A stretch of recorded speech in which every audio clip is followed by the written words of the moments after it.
This is just a brief summary of some of the things I do, apart from teaching speculative design and interaction design, which is really my passion. But I'm part of the Delft AI initiative, especially the human-centered AI initiative, part of it. Yes, I'm a core member of AI Tech, which is a multi-faculty research program. Oh, Jesus, this is, where am I? Here? A bit in the back? Yes, does it work? Okay. AI Tech, multi-faculty research initiative on the topic of meaningful human control over intelligent autonomous systems. I made it. That's a big topic. Do you know, Peter, about it? It's cool. The project Diversity, Equity, and Inclusion in the Design of Embodied AI. Couldn't be more complicated to say, sorry. And it's a 40U project, meaning it's a project by different universities across the Netherlands. And why I want to say that I do this thing is that all of these are about problematizing technology, especially AI and robotics. And when I say problematizing, I give you a bit of an overview of some of the things I'm concerned about, together with the people I collaborate with. And one of the things is about the way things look. The previous presentation covers somehow some of these things. And this is not something we are concerned about. There are examples in the community, for instance, about the topic of whiteness of AI and robotics. And I think sometimes what makes these things problematic is also that the topics are really complex. We cannot just say it's a problem that the robots are white. Of course, it can be a problem because of lack of representation, but the robots are also something in between, a thing that looks like a human, but also a thing that looks like an appliance. So these things are white, maybe because are designed by white people for white people, but also because they fit within a landscape, imaginary landscape of appliances. So this being in between words makes everything complicated. So I don't have myself an answer to say we shouldn't be doing this. But I think we should be thinking about it. And this is about the way things look. And the second is about the roles and the scopes we give to these kind of technologies. And I love to talk about ableism and things for disability, even though I don't have examples of projects about it.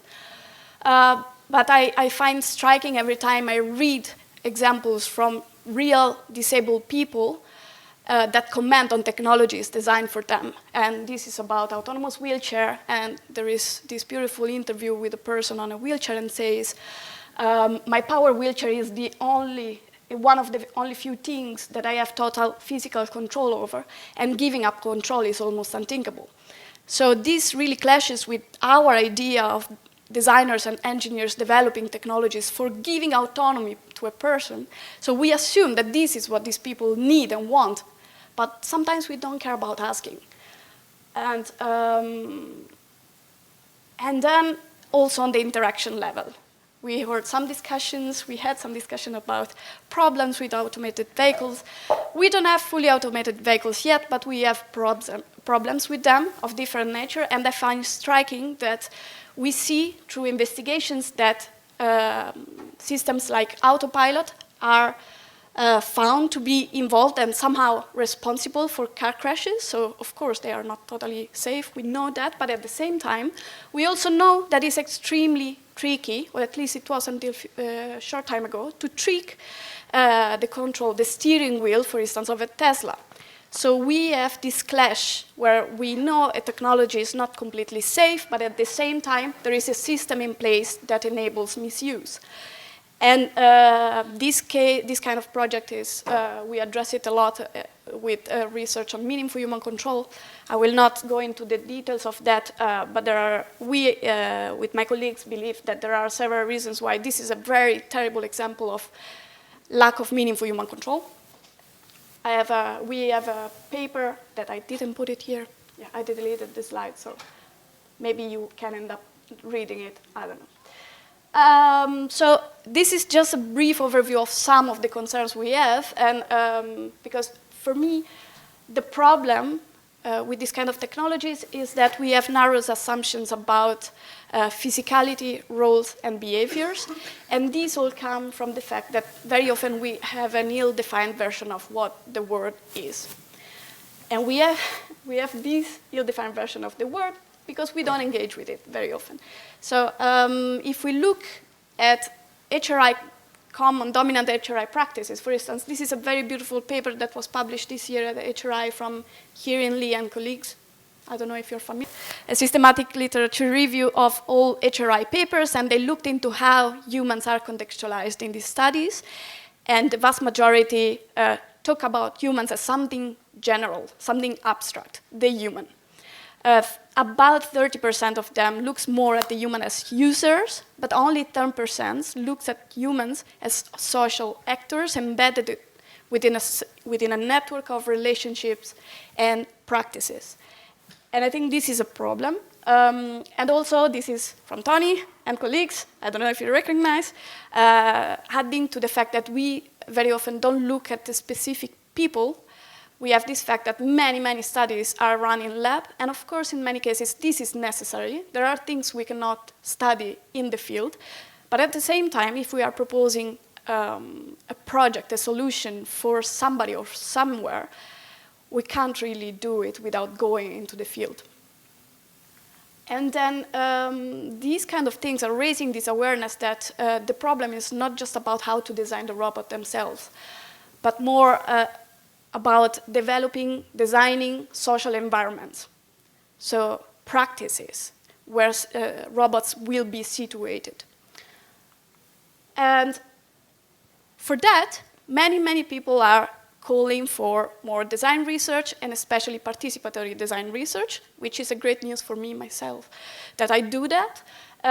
We see this call for participatory design in all sorts of documents, also on trustworthy AI, so there is really an enthusiasm for this. I don't know if you recognize that, but personally, I really saw the change in the last 5 years.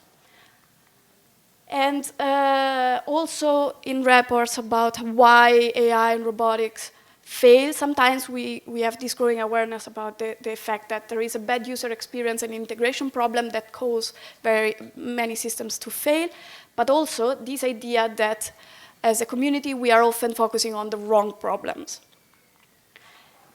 And again, this very last point, I think, is crucial because the design community, design research is really focused on making the right thing as opposed to making things right. I don't know if you're familiar with this.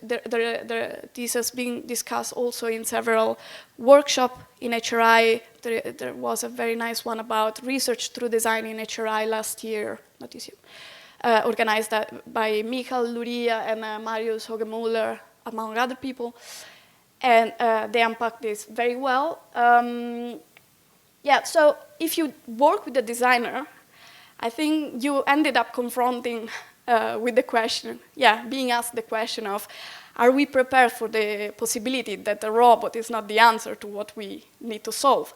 And this is the classical question that a designer would be asking, because yes, we don't care about fancy, well, sometimes we also care about fancy technologies and doing cool stuff in a proper way, but by training, we are more worried about what does it do, the technology, what is the impact that would have. Are we helping people? And we are also naive in that. It's not that we are better than others, but at least we try. We have a plethora of resources and methods for understanding and changing humans' contexts and practices. And when I say changing humans, more in the way they live their life, not physically. You probably are familiar with co-design, design ethnography, value-sensitive design, and human-centered design in general. And I've been myself trying to bring this kind of practices in HRI projects. The very first project I've been involved in was about telepresent robotics for cultural heritage. And very simply, there was a company like INRIA, maybe somehow. No, not INRIA, Naver. So it was a telco company in Italy that was really interested in seeing what they could do with broadband connections, and they said, okay, there is this new wave potentially of cloud robotics. What can we do there? How can we sell broadband connections simply put. And they thought, okay, cultural heritage is something we have in Italy, and we could do robotics museum guides, or we could do telepresence for people at home to see museums. And we tried with the design team to really challenge these ideas that were really common in the field, and we pushed for developing a solution that was something for the museum guides, as opposed to what was the norm. So it is about unveiling some remote areas in a castle, in Piemonte, a specific castle, that cannot be accessed for some safety and restoration issues. But we really work with these museum guides to build this platform for them and for the visitors, of course. Another project I worked a lot, it was my main work during my PhD. It's about a very small and simple robot for children. And I honestly love robotics for children and all the things you can do, educational robotics especially. But I thought I was also very conflicted every time I was seeing like a robot designed as a teacher, a peer, or this difference. It's either a teacher, a social agent, or a tool. I thought there is a lot of potential in designing robots as social agents for education and children, also because children get extremely excited about it, but also it's tricky because of the things we saw before, because they are vulnerable users, and there might be some tricky relationship built around this. So I thought, what if the robot itself becomes a character of stories, and it becomes a social actor only within the spectrum of pretend play activities? And this, to me, was a very big turning point for the teachers I was working with, too. And I saw kids responded very well to this, so they could really distinguish when it was about pretending the robot was somehow alive with personality and intelligence, and when the activity was over. So there was this clear separation. And we built activities around this, using the robot as a character of stories to promote critical thinking about automation and robotics itself.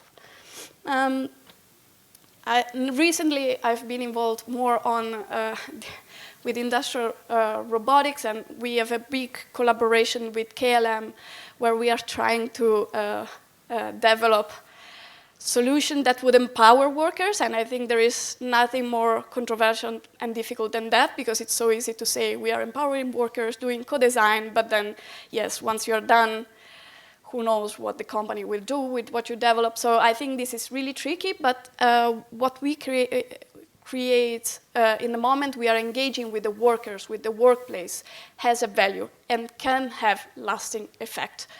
So we are really keen on bringing the researchers going to the factory floor, bringing the workers and the managers on the same table. And I think it's really beautiful. And we are also bringing the robot itself to the factory floor. And it's enabling very cool discussions. These last two are more ongoing, so I cannot say much more.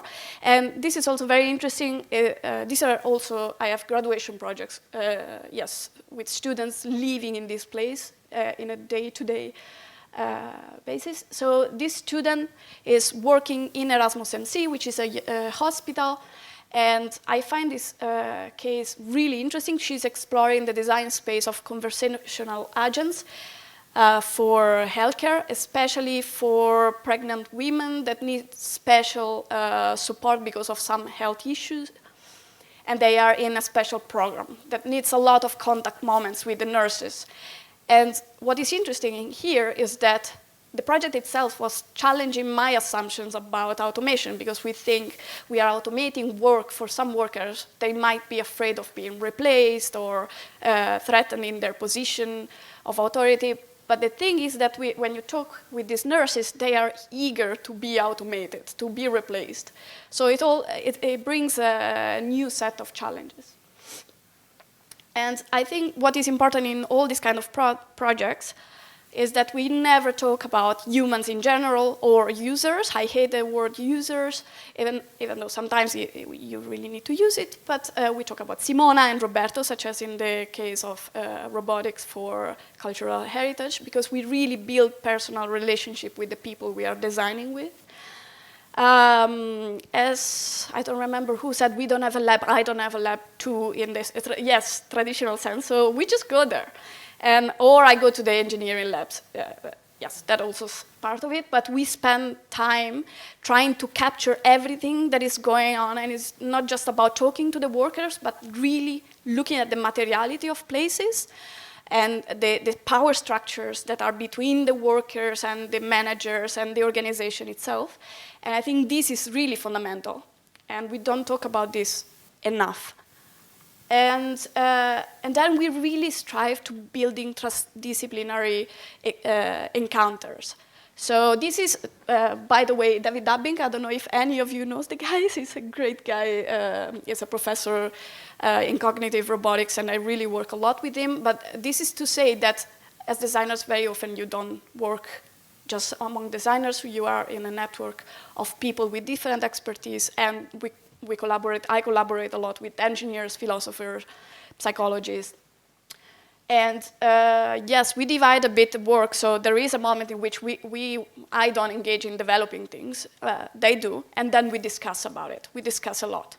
And it's not always good discussions, but at least they put us on the same table, and we try to figure out how to make these things meaningful.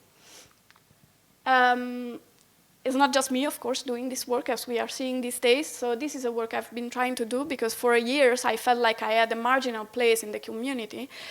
But I also had friends that were like me, feeling, we want design work to be more present in the community in HRI, but what is the problem there? Why we feel we are not understood? So we looked into that, and we saw that in the last years there was a change. So looking at design in HRI started as something really considering design as an instrument for developing maybe a prototype that could be used in a study, but now there is more attention for the processes themselves. So design is being acknowledged more as a form of research itself, but it's still not a dominant practice. And of course, we cannot have everybody doing design research. Also, it would be a problem for me, myself. We need more fundamental research, more technological development, and many other things. But design research is part of the community and needs to be understood better. I think there is a fundamental misunderstanding or lack of understanding of what can do, and really also how knowledge is produced in design. And so we really focused on trying to understand how to legitimize this kind of work. And luckily, in HCI, people stumble upon the same problem before us. So there is this notion of intermediate level knowledge that is really, really useful. And I think it's useful. I find that also my students in design are comforted when we say design knowledge is something that is in between theories and artifacts. That it's something that is not necessarily super concrete. It also is concrete because we develop things, but we also generate knowledge that is not just objects. It's guidelines, patterns, methods, strong concepts, experiential qualities, heuristics, annotated portfolios, and criticisms. And while some of these, the darker ones you see, are quite common, even though may not come out of a very designerly process, they are there, they are acknowledged to be important forms of knowledge. In HRI, we have at least, these three types of knowledge, intermediate level knowledge, that are almost completely absent in the community. I know for sure that annotated portfolios were totally inexistent until 2 years ago when we organized the first workshop in Designerly HRI, and now we have this colleague, Marius Hogemüller, who started to work on that, and it's really great. Also to see how mobilizing the community generates, further knowledge and enthusiasm. Strong concepts, I think, explicitly are not there yet. Criticism in some forms. We can look at the paper about configuring humans as a form of criticism, for instance. But I think this kind of work is really important. It's grounded on artifacts and is full of conceptual values that can make us reflect.